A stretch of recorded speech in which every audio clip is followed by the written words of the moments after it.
Okay, welcome everybody. This is the Distance Learning Review, Pediatric Review. My name is Cody Young. I'm a pediatric radiologist at Nationwide Children's Hospital in Columbus, Ohio. For this next hour, we're going to review in a case-based board-style format as much as possible with a nationwide audience. We're going to review as many cases as we can get through, hopefully about 20. I've broken the review down into 4 sections, each containing 5 cases. I think what would be most helpful is if each of you had a piece of paper and a pencil to be able to write down some notes, because I'm going to essentially ask each of you to take the cases silently to yourself. So I will, as if I'm the reviewer, show, or the examiner, show 5 cases in succession, and then after I show those 5 cases, we'll go through and review each of those 5 cases. If you have any questions as they come up throughout each of the 4 sections, you can type those into the dialog box on your webinar, and I will, at the end of each section, check that to see if there are any questions and try and answer those.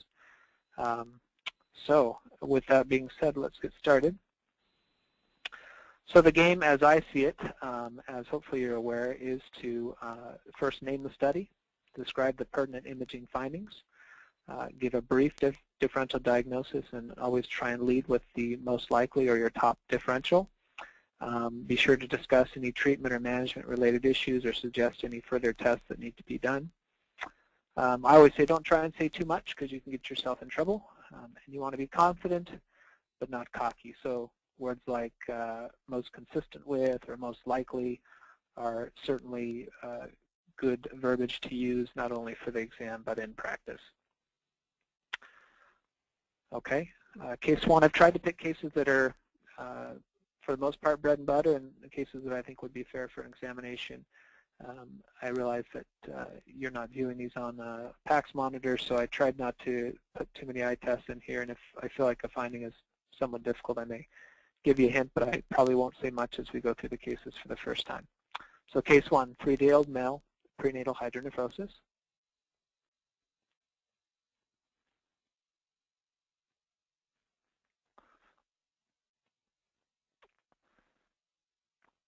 Okay, what's your differential diagnosis? Jot that down. And is there any exam that you would recommend following this study?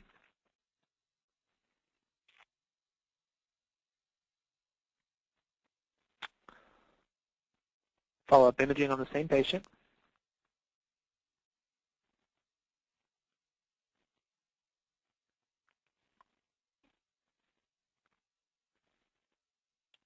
Next case.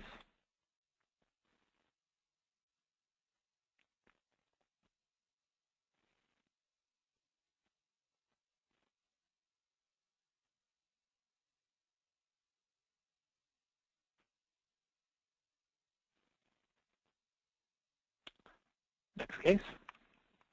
Abdominal distension and emesis.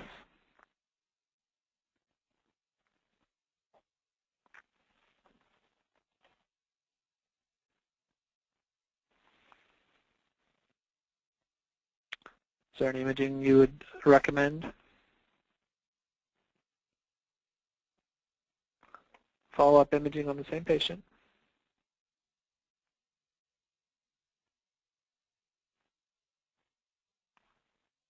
Second image from that same case.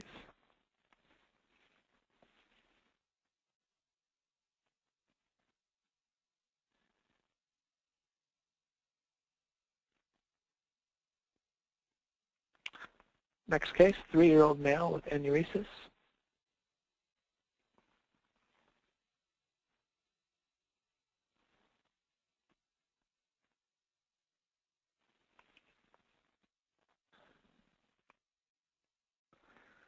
Okay, sagittal MRI of the same patient.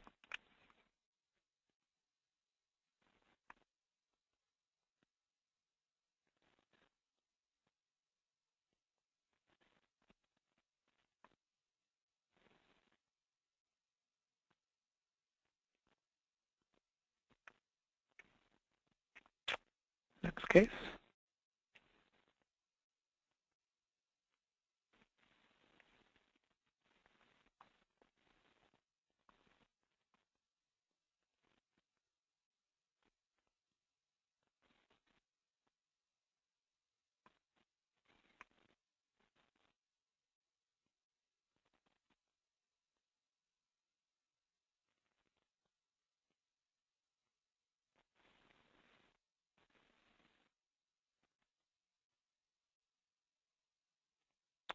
Okay. So let's review case 1. So we have an ultrasound, renal ultrasound. First image is a transverse image of the bladder. We see a thickened bladder wall, and we see bilateral distal hydroureter. The kidneys, both the right and left kidney, demonstrate hydronephrosis, severe on the left and moderate on the right. See thinning of the cortex on the left kidney. We see increased echogenicity and really decreased corticomedullary differentiation on the right kidney. So in a male that was only a few days old, we should hopefully have a pretty solid answer in our differential diagnosis. The next study to order would be a VCUG to confirm the diagnosis. We see the bladder is vertically oriented with a trabeculated wall, as is seen commonly with bladder outlet obstruction. We see severe left vesicoureteral reflux, and then on the right we see vesicoureteral reflux into another dilated and tortuous ureter. We see dilution of the contrast within this distended left renal pelvis as well. Sagittal image of the urethra demonstrates distension of the posterior prostatic urethra with a focal transition point and some contrast getting through into normal distal urethra. So your differential diagnosis in this patient should be pretty straightforward. Posterior urethral valves is going to be the primary consideration, and then Prune-Belly syndrome or Eagle-Barrett could be on the differential really for the ultrasound finding, but given the VCUG, they don't have typically posterior valves or stenosis of the urethra. And then bilateral UVJ obstruction as well could give a similar appearance for the kidneys and ureters, but wouldn't necessarily result in bladder outlet obstruction or wall thickening. So just a brief discussion of posterior urethral valves. These valves represent fused colliculae extending from the vira montanum. A large percentage of these patients have vesicoureteral reflux associated with this abnormality, and renal dysplasia is common. Remember that in utero, if you see ascites, that can actually be a protective abnormality, as it allows for essentially a pop-off valve for that urine to be decompressed from the distended and obstructed system. And as demonstrated here in this ultrasound image, this keyhole image of the bladder showing this distended posterior or prostatic urethra can be an important imaging finding as well to clinch the diagnosis. All right, case 2 is a case of vertebra plana. This patient actually has 2 vertebral bodies which are flattened, and that was the only imaging finding. And the pediatric population there is a broad but somewhat limited differential diagnosis: Langerhans cell histiocytosis, trauma, metastases, primarily neuroblastoma and leukemia, many patients on steroid therapy, infection, metabolic disorders like Gaucher's disease, and then skeletal dysplasias. And this patient has Langerhans cell histiocytosis, and it's the most common cause for vertebra plana. Usually it's only a single vertebral body that's involved. And again, it's just marked flattening, not with any retropulsion of the posterior margin of the vertebral body, and typically not with any increased kyphosis at that level. Case 3. Okay, so hopefully you identified pretty rapidly this patient has a bowel obstruction with distended and elongated loops of bowel throughout the abdomen and pelvis. Given the number of dilated loops, this is going to be a distal bowel obstruction.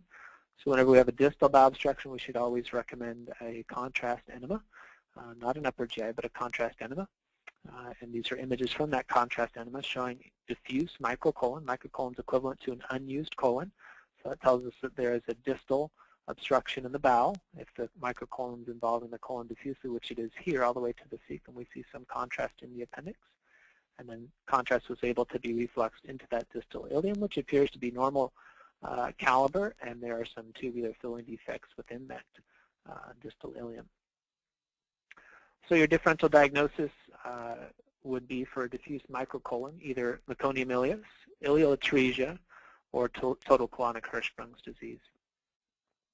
And given those tubular filling defects within the distal ileum, that helps to make the diagnosis in this patient of meconium ileus, as those are meconium plugs.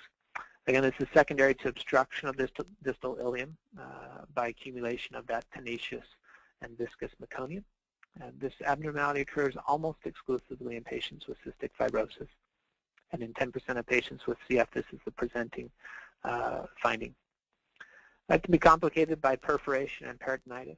Remember that if that occurs in utero, these patients can develop intra-abdominal, intraperitoneal calcifications that can be studied all throughout the peritoneum.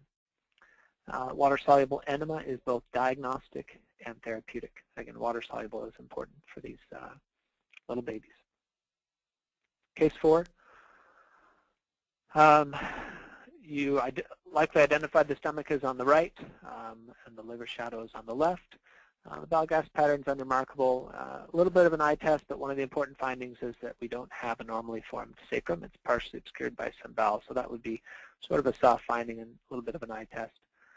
On sagittal MRI, it shows a high conus up above the level of L1, and this characteristic blunting and tapering of the conus in association with this hypoplastic sacrum.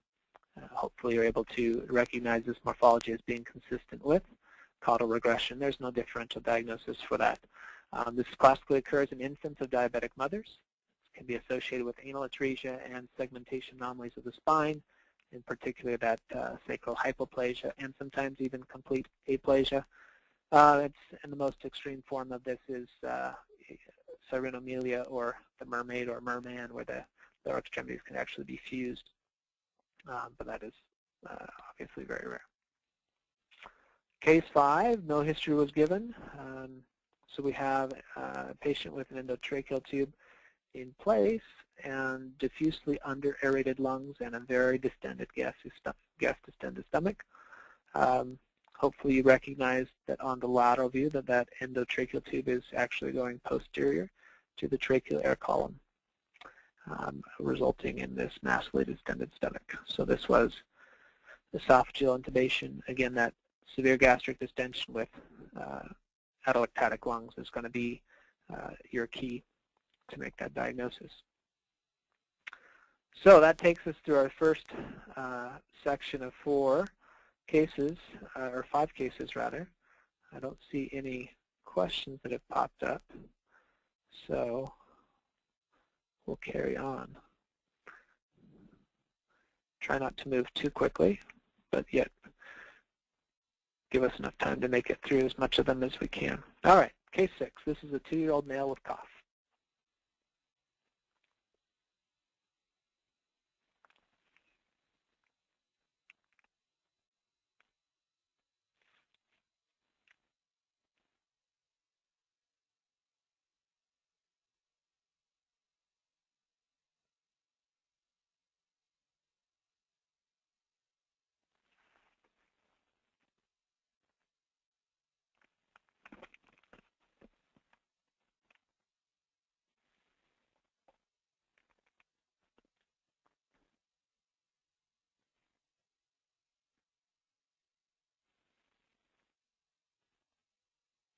I will say it's very important in real life and during the exam to pay attention to any clinical history given, gender of the patient, age of the patient, and any symptoms. But that is not any more true than it is in the pediatric section.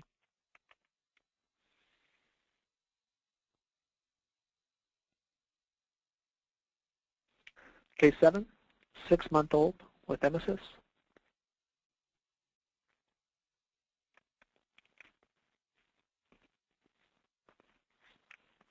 So the sagittal image of the upper GI examination.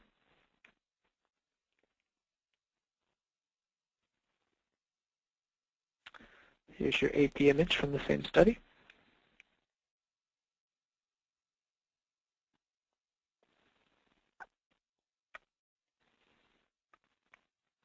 And a slightly more delayed sagittal image.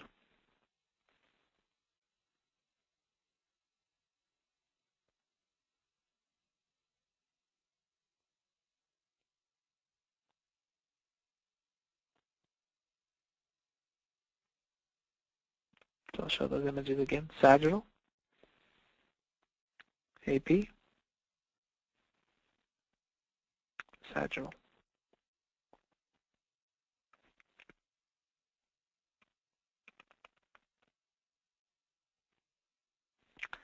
What's your differential diagnosis and what would you do next?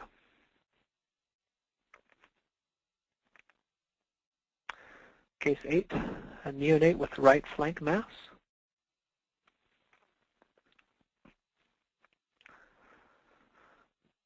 I have a series of axial CT images to show you.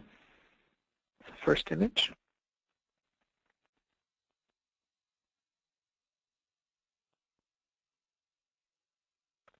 Second image.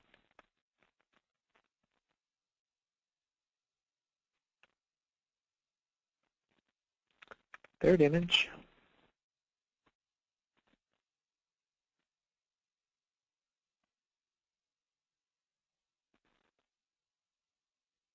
Final image.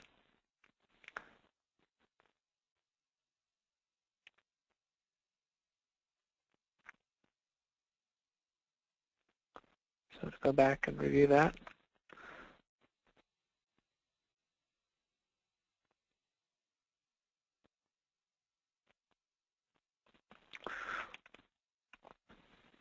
This final image is a more delayed image.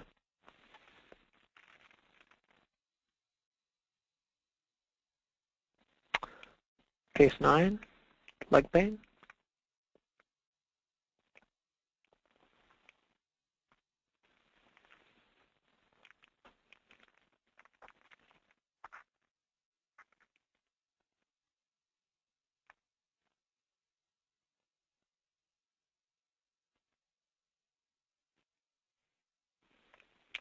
Write down your differential diagnosis.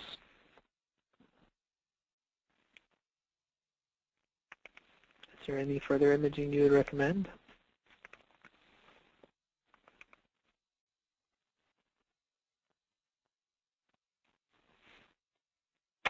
MRI was performed. These are coronal T2-weighted fat-saturated sequences or images.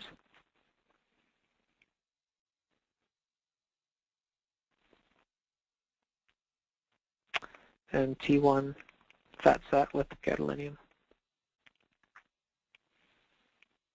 Does this modify or change your differential at all?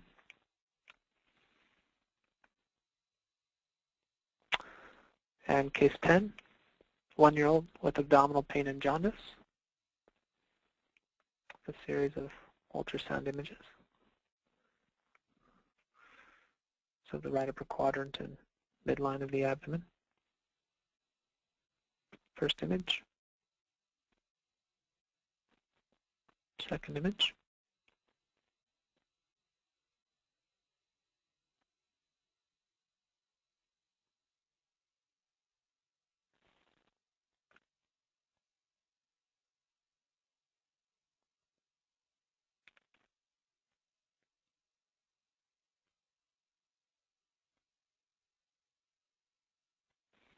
Go back and review those images briefly.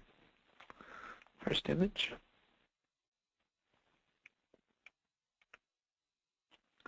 Second.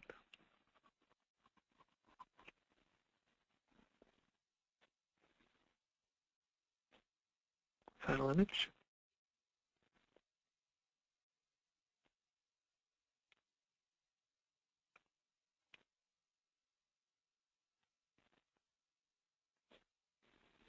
All right, so let's review these cases. Case 6, this was a young child with cough, fever. There's a rounded opacity, mass-like opacity in the superior segment of the right lower lobe. Okay. Otherwise, the lungs are clear. There's no pleural effusion. Okay. In a young patient, differential diagnosis should look something like this: round pneumonia, bronchogenic cyst, congenital pulmonary airway malformation, sequestration, neurogenic tumor, and then pleural pulmonary blastoma. This is a cystic mass found in young kids less than 5 years old. Can be malignant, but is quite rare. The key to this case is the patient's symptoms. Okay, this patient had fever and cough, so you found this rounded opacity in the right lower lobe, and it's going to be more often than not in that situation around pneumonia. That's what this kid had. This occurs usually in patients less than 8 years of age, and again, that's because they have an underdeveloped collateral airflow system. The canals of Lambert and pores of Kohn are not well developed yet. Usually occurs in the lower lobes in the superior segment, just as in this patient. So in this situation, these patients are treated symptomatically with antibiotics. And this is really the only pediatric pneumonia where I recommend a repeat chest x-ray to rule out an underlying congenital abnormality such as a bronchogenic cyst or a CBAM. But this is pretty classic for around pneumonia, especially given the patient's symptoms. Case 7. Okay, we see on the sagittal upper GI exam.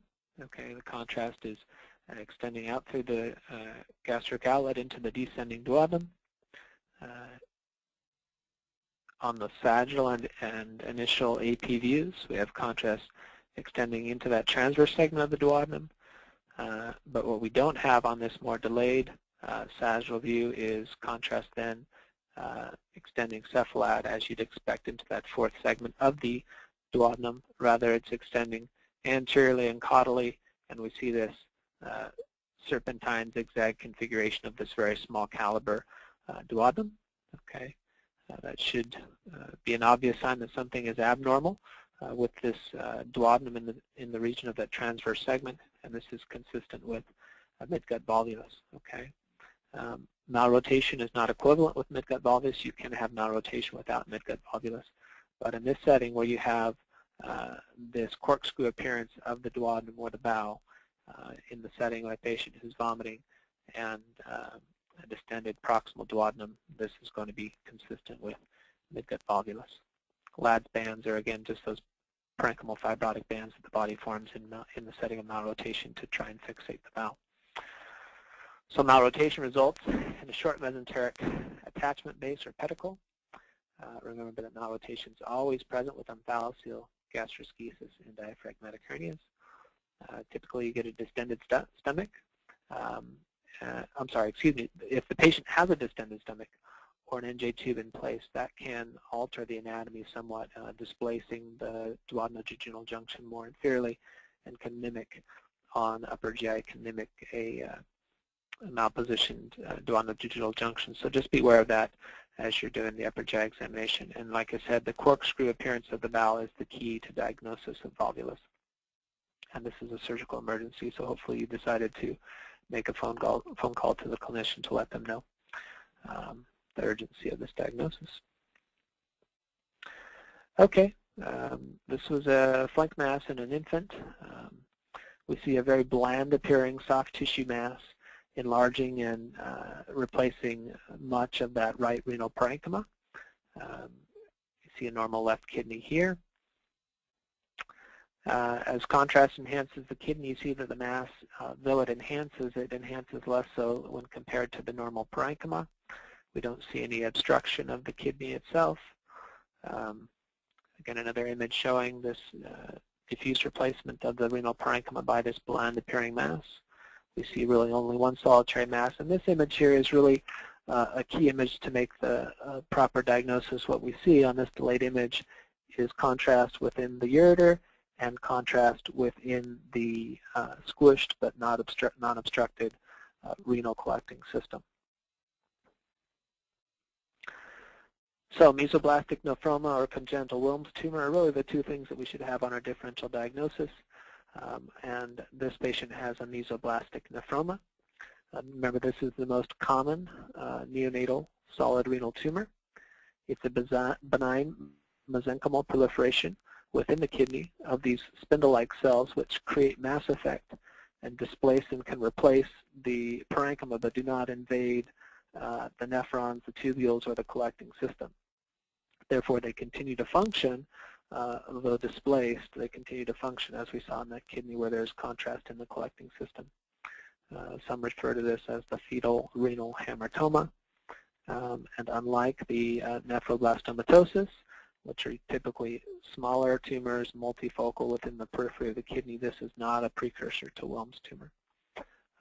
Without that contrast in the collecting system like that, it would be hard to differentiate this from a Wilms tumor, other than the fact that, because you can have a congenital Wilms tumor. So but mesoloblastic nephroma, if you play the odds, is going to be more common in that neonatal age group than Wilms tumor.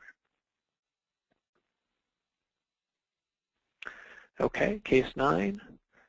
Hopefully you recognized an infiltrative lytic lesion within the right pelvis, primarily involving the superior pubic ramus and inferior pubic ramus.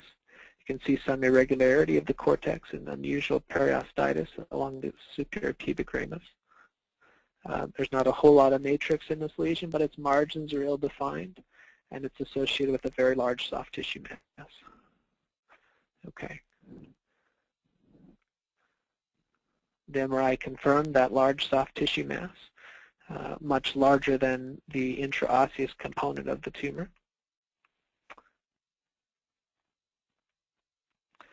So differential diagnosis would be a Ewing sarcoma, osteosarcoma, infection, or a fracture with hematoma. We didn't see a fracture in the bone, and that would be an extremely large hematoma, even if it were fractured. I've never seen such a large hematoma. Infection with a large abscess supposes a possibility. Again, clinical factors should point us down that road a little bit better, but this is going to be a malignant tumor until proven otherwise. And in the pelvis, we're going to favor Ewing sarcoma. You'll remember that this is the second most common bone tumor in pediatric population, second to the osteosarcoma. It prefers the pelvis and diaphyses of long bones. In our experience here at this hospital, I would say that the vast majority of Ewing sarcomas that we see are in the pelvis, actually. It's primarily a lytic tumor and doesn't contain any, doesn't make any matrix like the osteosarcomas do. It's typically a large soft tissue mass, much larger than the intraosseous component, as we saw in this patient. It's genetically identical to PNET. And just remember that they're treated with a combination of chemotherapy, radiation, and surgery. Case 10, this is a transverse image of the liver. We see the portal vein, and we see tubular non-vascular structures in the liver on multiple images, and then a large cystic mass along the medial margin of the liver in the right upper quadrant. Looks like there's some internal echoes within it. Looks fairly cystic. We don't see the typical gut signature, which is hyperechoic, hypoechoic, hyperechoic. So that hopefully led you down the differential of a choledochal cyst. Enteric duplication cyst is also something you want to consider in that location, involving the duodenum or perhaps another bowel loop like the colon. Cystic mesenchymal hamartoma of the liver. This would be an unusual sort of exophytic presentation of that. That's usually multilocular. This appeared to be unilocular. Hepatic epithelial cyst, again, so large and exophytic, unlikely. A kind of cockle cyst, abscess. These, again, clinically, we'd need some help to make those diagnoses. But this appearance is going to be most classic for a choledochal cyst. You'll remember the Todani classification, which we won't go into great detail, but this is a case of a type 1 choledochal cyst with some intrahepatic biliary distension, again, just due to this dilation of the common duct. We don't know exactly what causes these. It's questioned whether this represents an anomalous insertion of the common bile duct in the pancreatic duct, resulting in some reflux of the pancreatic secretions into the common bile duct and thus weakening the wall, but nobody really knows. Most of these cases do present in the very young kids. So, choledochal cyst. All right, that takes us through the second section. I don't see any questions on the board. So, unless there are any, we'll keep going. Case 11, 8-day-old female, vomiting times 1 day.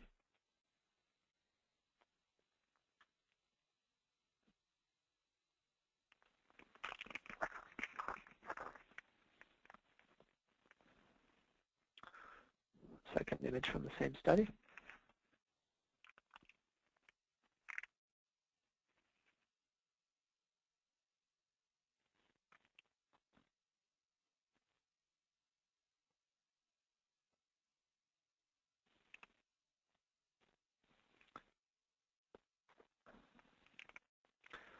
What's your differential diagnosis? Next case, 14-year-old soccer player with an arm mass.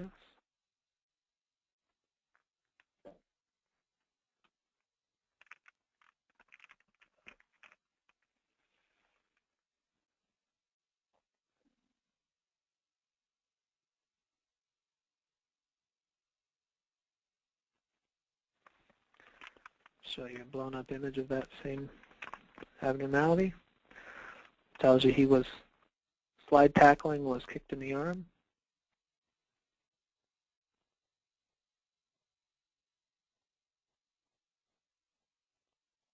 About 2 weeks ago.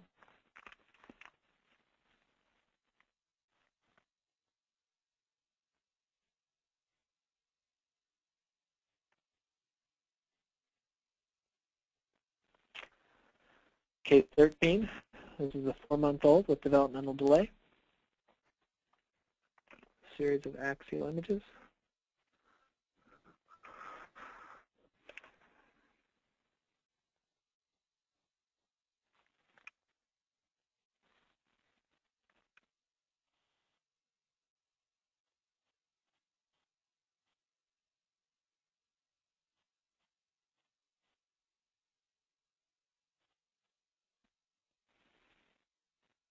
What's the diagnosis? Is there a differential diagnosis?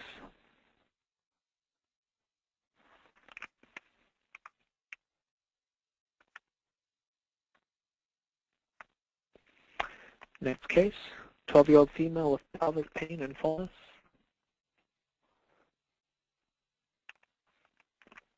Tell you this is a pelvic ultrasound.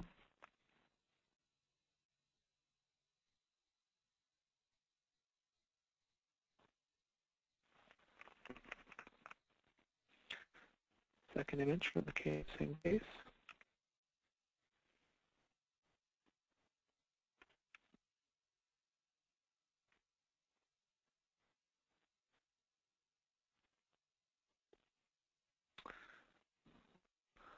Not recommended by the radiologist, but an MRI was performed.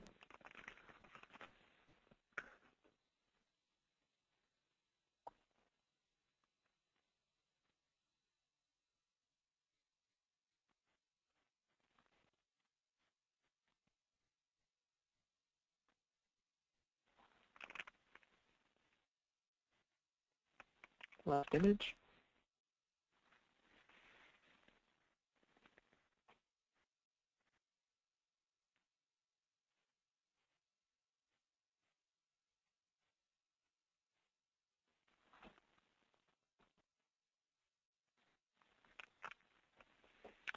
Okay. So I'll review those images briefly.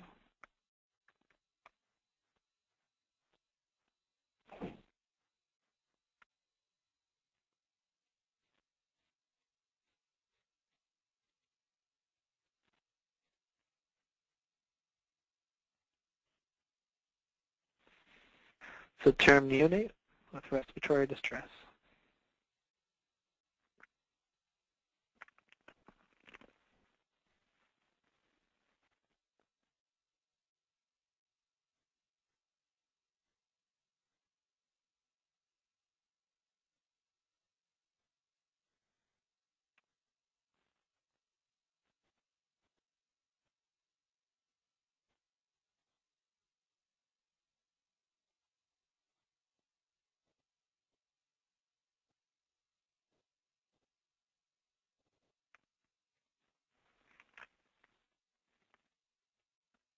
Okay. Let's review. This was case 11. It's an infant.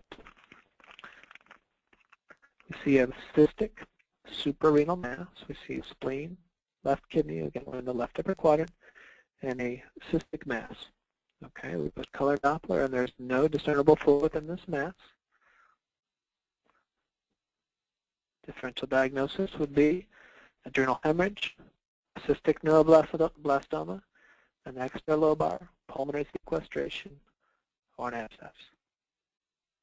Okay, this is an adrenal hemorrhage. Okay, these occur secondary to fetal stress, which is hypoxemia or hypertension. Most of these are on the right side. Okay, that's believed to be related to a shorter adrenal vein on that side. In our practice, and I think what most people would recommend, is a short interval ultrasound, especially in this avascular cystic mass. Neuroblastomas can be cystic, though that's not common. So it still is on the differential diagnosis, and a 2-week follow-up is not going to worsen the prognosis for an infant with neuroblastoma. These are typically in the acute phase, hyperechoic and solid, and then over time they evolve to a hypoechoic, centrally hypoechoic mass, and eventually develop cystic changes, and more long-term can develop calcifications, and they decrease in size over time.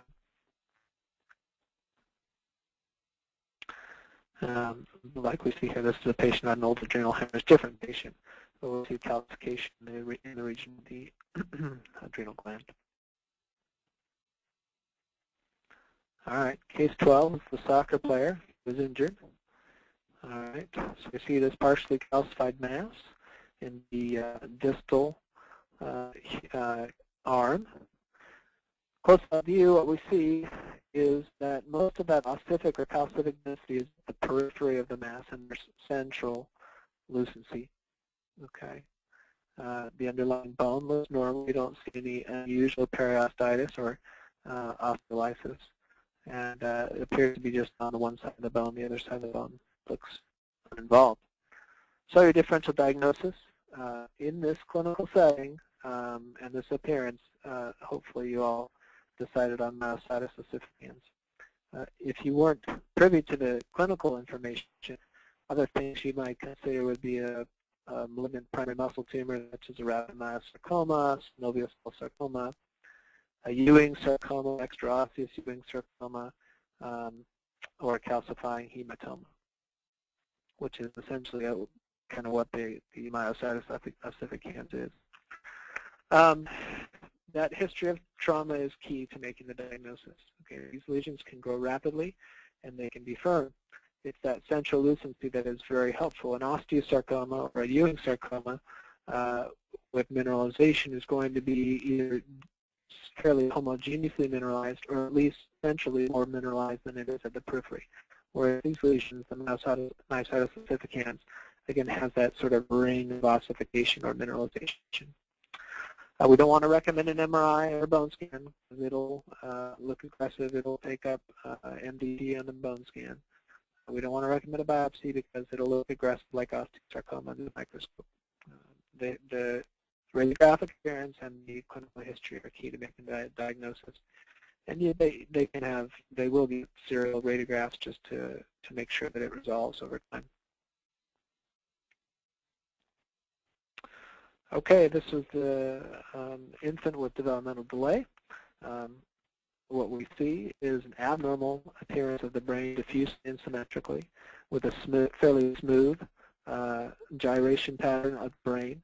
And we see this thick band on this T2 sequence, thick circumferential band of low signal with a peripheral bright signal just deep to the outer cortical layer and diffusely throughout the brain. So hopefully you recognize this. There's no differential diagnosis. This is lissencephaly, which means smooth brain. Okay. We mentioned that thick layer of arrested neurons.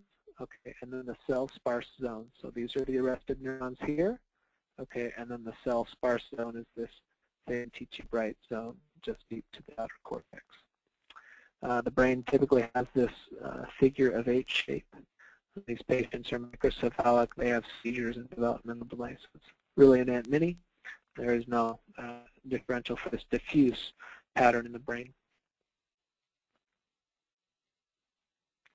All right, case 14, sagittal ultrasound image. Okay, we see this circumscribed fluid-filled structure with internal echoes, very superficial within the pelvis. Okay. You should be able to come up with a differential diagnosis based solely on the ultrasound. Okay, it's not deep in the pelvis. We see that the bowel gas is here posteriorly within the rectum and bowel. Okay, so the question is, what is this complex fluid contained within? Okay, We don't have the bladder on these images, unfortunately. It could be an enlarged bladder with proteinaceous debris, hematuria, so that would be a fair differential diagnosis. But in a young female with pelvic pain or delayed menarche, there are other considerations. Axial, T2 sequence, okay, so we see the fluid in the pelvic cul-de-sac is bright. This is T2. See that same fluid-filled structure, okay, sort of an oblong shape or figure 8 shape. This is a sagittal T1 sequence, okay. CSF is dark, this is dark. And we see, again, T1 bright fluid throughout this structure. We see the bladder down here collapsed, and we see this wasting here. This is the cervix. Okay, so we have the vagina, we have the uterine cavity, endometrial cavity distended with this T1 bright fluid. We see the myometrium up here within the uterus. Okay, so this is hematometrial colpos. Hydrometrial colpos would be simple fluid, which there's T1 bright, so it's not simple fluid. Hematocolpos if it was only confined to the vaginal vault. And then, you know, on the ultrasound appearance, could it be an adnexal cyst? I guess it could be, although superficial would be somewhat unusual. Mesenteric cyst or lymphocyst, cystic neoplasms, again, usually arising from the ovaries or the adnexal structures. And an anterior meningocele, that would be highly unusual, and so superficial in the anterior would be highly unusual. So really these primary three here with maybe an adnexal cyst would be the brief, direct differential diagnosis you'd want to give. And then so it's hematometrial colpos. Again, we see this in teenage females with delayed menarche.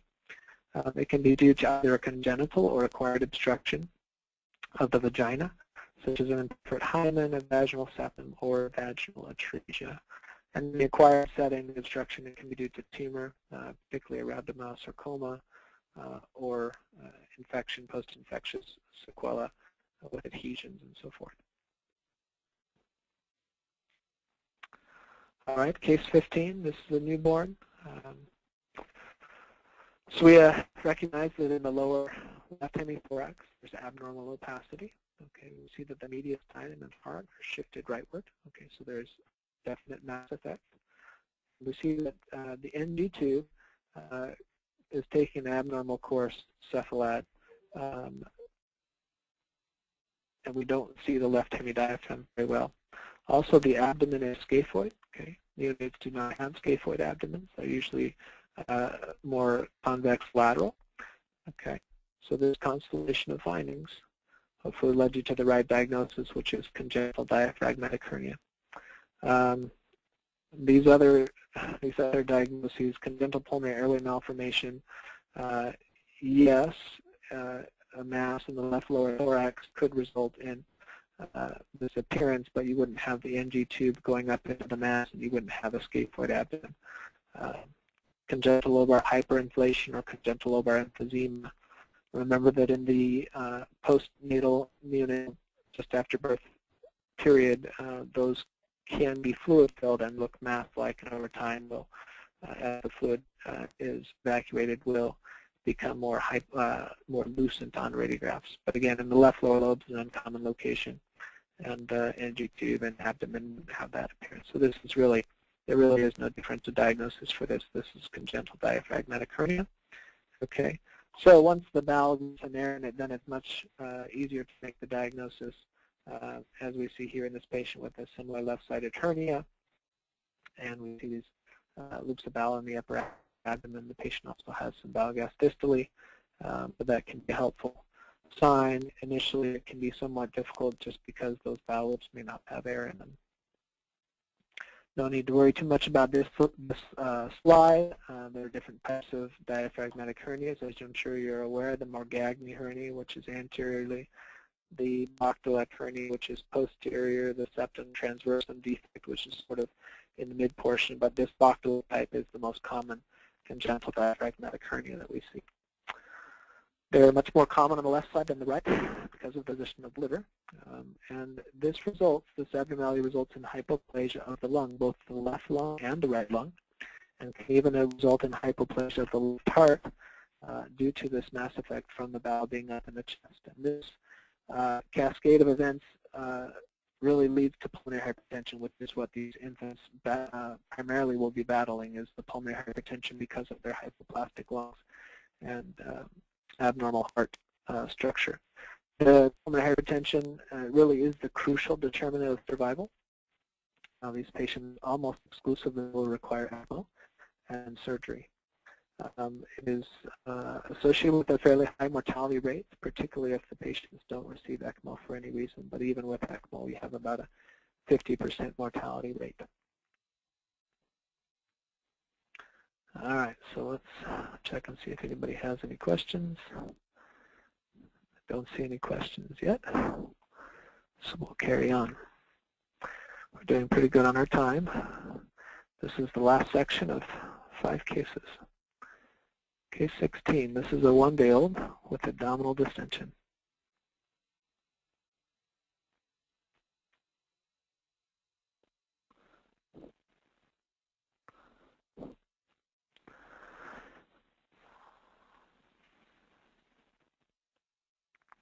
What's your differential diagnosis? Yes.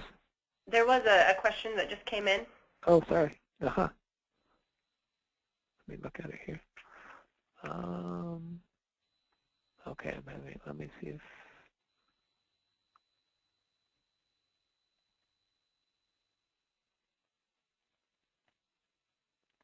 trying to read it here. Worked after.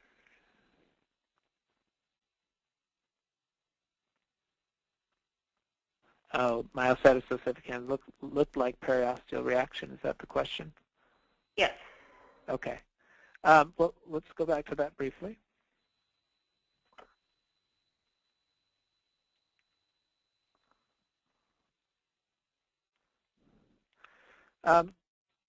So we're not viewing it on a PACS monitor, but if you follow, so you're going to have some of this ossification that is going to project partially over the bone. So it is somewhat difficult, and in some cases where there's any question, you can get a CT to more closely or more accurately assess the relationship of this to the periosteum and the cortex.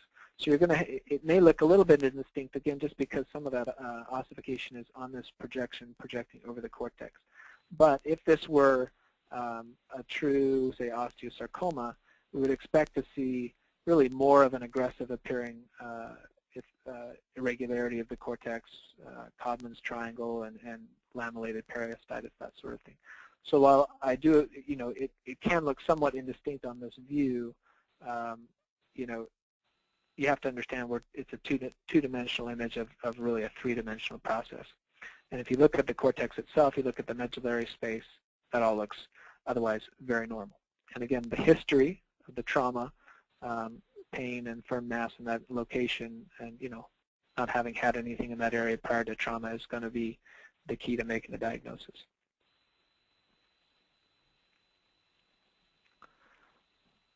All right. Okay, so what was our differential diagnosis, and is there any test that you would order next? And here's that test that hopefully you ordered. First image.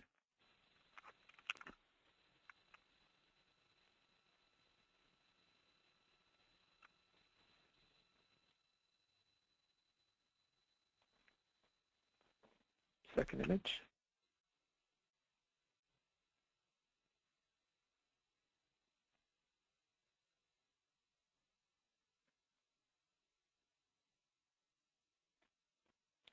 Final image.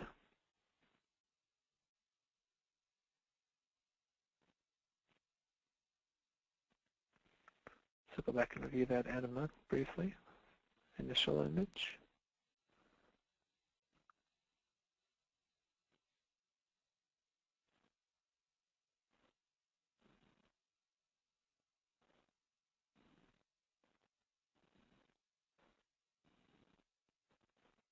Okay, circle your diagnosis on your differential list.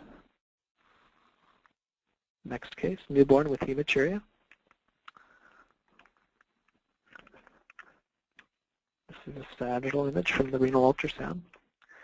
Don't have the length of the kidney on the image, but I'll tell you in this newborn, this kidney measures 6 to 7 centimeters in length.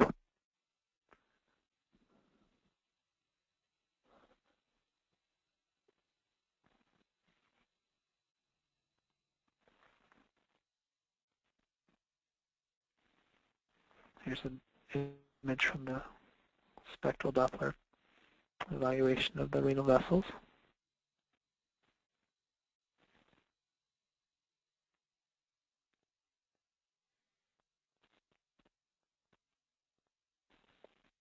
What's your differential and what's your most likely diagnosis?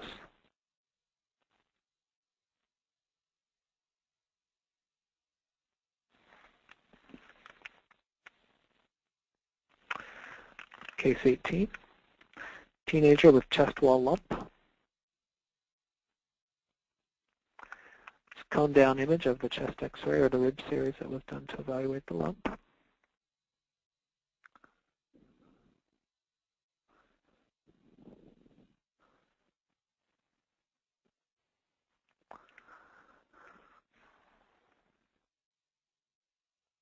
What's your differential diagnosis?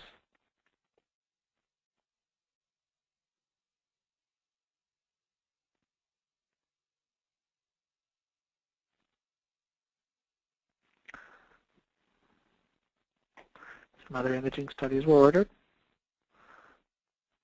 It's an image from the CT that was performed.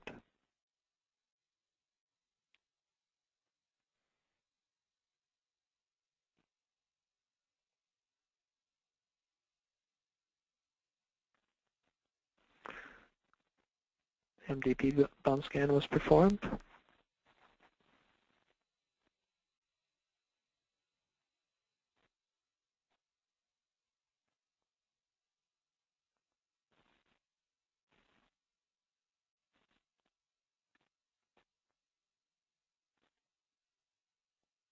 Okay, circle your primary diagnosis. Case 19, 3-year-old with abdominal pain and fever.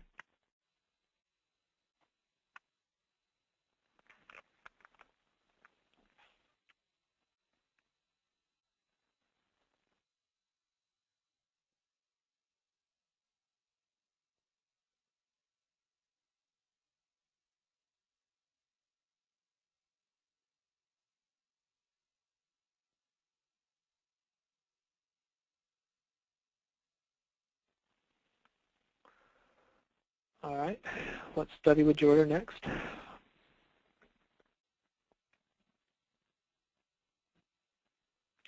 Abdominal ultrasound was ordered.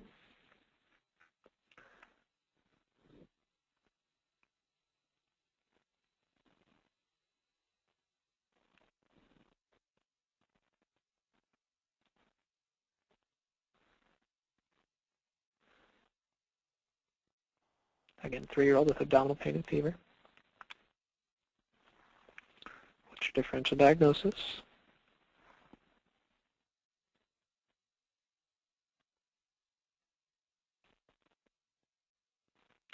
Is there any further imaging you would recommend?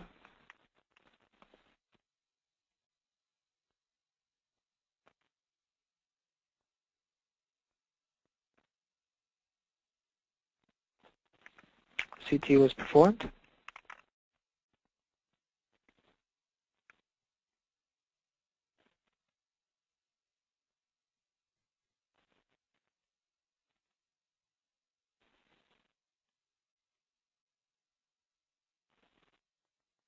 What's the most likely diagnosis?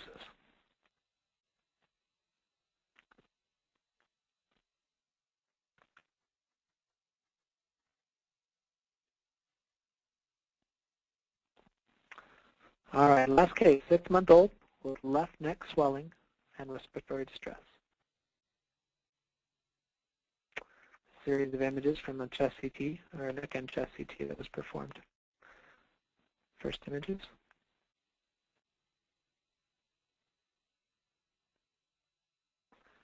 Next images.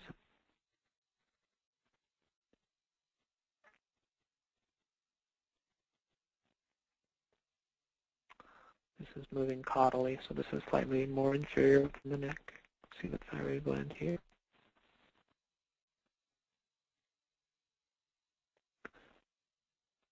Now we're down into the chest.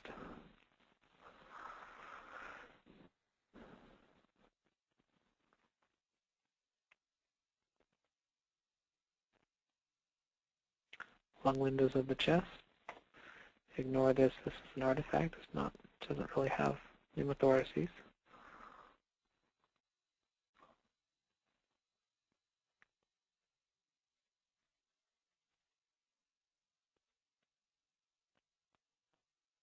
More images of the lungs.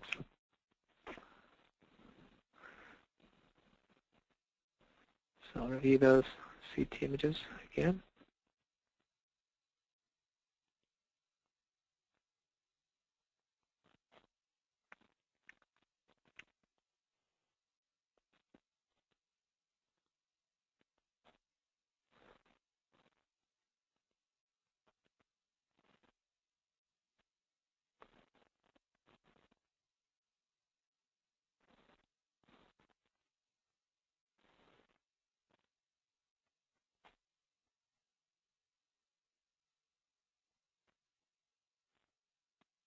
What's the diagnosis? All right, case 16. Patient has a distal bowel obstruction. Again, many loops of gas-filled, elongated, distended loops of bowel. This is a neonate. So our differential diagnosis based solely on the X-ray for a distal neonatal bowel obstruction or infant neonatal distal bowel obstruction is anal atresia, Hirschsprung's disease, small left colon or functional immaturity of the left colon, or meconium plug syndrome, meconium ileus, or a distal bowel atresia, ileal or jejunal atresia. Contrast enema is recommended and performed, demonstrating a normal rectus-sigmoid ratio. The rectum is larger than the sigmoid colon. That's normal. Should be at least 1-to-1 rectum compared to the sigmoid colon. Normal in this patient. Very important information. But the left colon up to the level of the splenic flexure is small. Then near the splenic flexure it distends to more normal caliber colon. Again, that transition point is near the splenic flexure. So you're thinking this is going to be either small left colon or Hirschsprung's disease. We already demonstrated that there's a normal rectus-sigmoid ratio, so this is going to be small left colon or functional immaturity of the colon. Okay, this meconium plug syndrome is a synonym that I don't like to use just because it can be confused with meconium ileus. So functional immaturity of the colon, okay, this is seen in infants of diabetic mothers or mothers who are treated with mag sulfate during pregnancy. Again, the normal rectus-sigmoid ratio is key to differentiating this from Hirschsprung's disease. The caliber change is typically at the splenic flexure. It's not associated with cystic fibrosis like meconium ileus, and it's a self-limited process. The patient improves after the enema. The enema is, again, diagnostic and therapeutic, and this is that patient 2 days later. So normalization of bowel gas pattern, and the patient improved clinically and was discharged. Case 17, okay, this is the neonate with hematuria, normal neonatal kidneys just after birth, about 4 centimeters in size. This patient's kidney was large, 6 to 7 centimeters in length. It's unusual and abnormal in appearance, okay. Cortical medullary differentiation is decreased. Tough to make out much of that echotexture of the renal parenchyma. Doppler evaluation of the renal artery, okay. Reversal of diastolic flow. So very high resistance to arterial flow into the kidney. Okay, this is going to be either renal vein thrombosis, acute tubular necrosis, or sequela of pressor use such as epinephrine, which is uncommon but can happen. So this is a case of renal vein thrombosis. This is a disease of the newborn. Okay, they're predisposed because of their relative hemoconcentration and dehydration.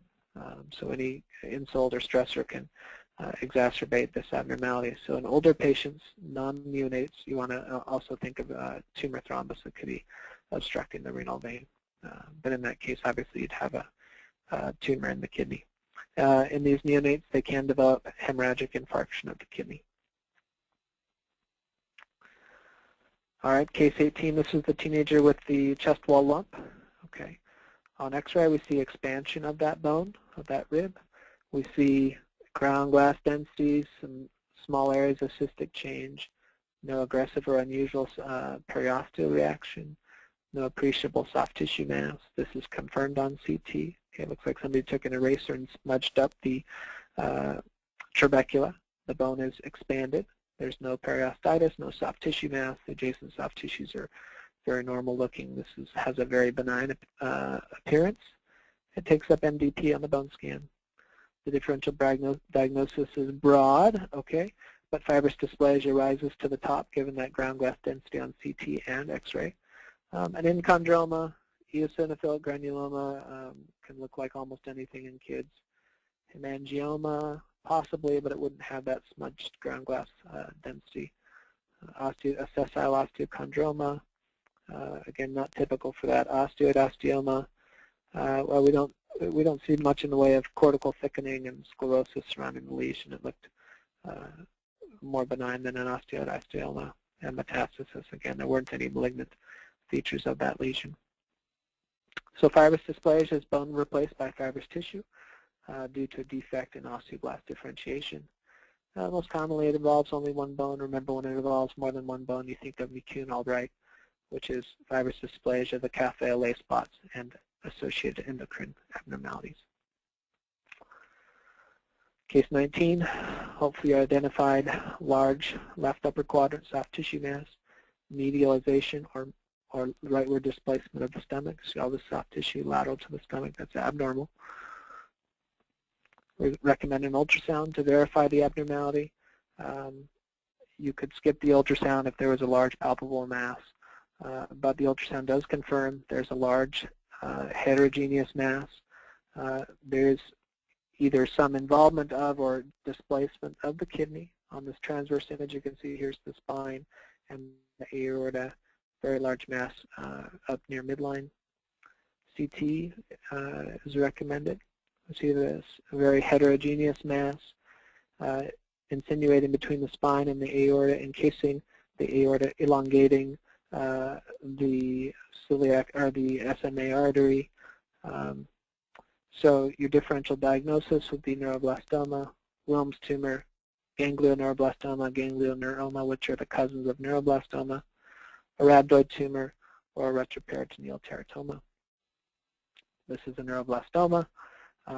Most of these occur in kids less than 5 years old, commonly from the adrenal gland, but there's a good percentage that are in the abdomen but non-adrenal. They can occur in the chest. On imaging, these encase vessels, and about 3/4 of the time the tumors are calcified. They metastasize to the liver, bone, and skin. So differentiating this tumor from a Wilms tumor, the Wilms has a pseudocapsule, so it usually pushes adjacent structures out of the way. It does not typically invade or encase structures like the neuroblastoma does. Don't worry about the staging. This is the new staging system for neuroblastoma. I only put this on to bring this stage MS, which was previously the stage 4S classification, to your attention. This is children less than 18 months of age who are allowed to have metastasis to the liver, bone, or skin. Okay, and these children do remarkably well, as opposed to those who have metastatic disease. Okay, so stage MS, kids do remarkably well most of the time. Oftentimes they don't even need chemotherapy, so that's an important distinction just to remember, but I wouldn't worry with all the different factors involved in staging neuroblastoma for the purposes of the exam. And last case, this is a neck and chest CT in a young child with symptoms of infection. We see cellulitis in the retropharyngeal space extending laterally to involve the carotid spaces, okay, encasing the carotid and jugular vessels. As we come down inferiorly, we notice that there's some narrowing of the lumen of the left jugular vein. So here it is on the left-hand image. On the right, it's beginning to narrow a little bit. Again, we've got the cellulitis and fluid peripheral enhancement in the retropharyngeal space that extends all the way down into the chest.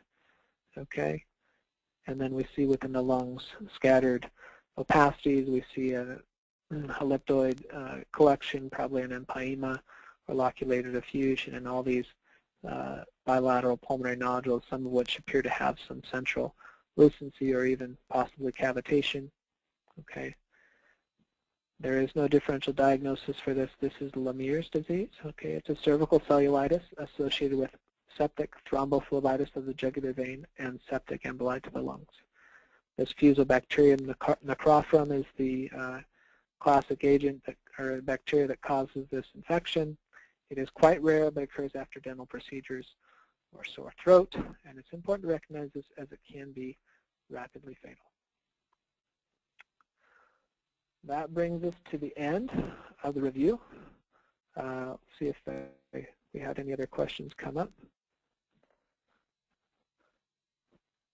I don't see any further questions. I have my email address there, so if you have any questions, feel free to email me. I believe Mary said that this lecture is going to be recorded and posted to the site, but if you have any further questions or want a PDF of the presentation, just email me and I'd be happy to send that along.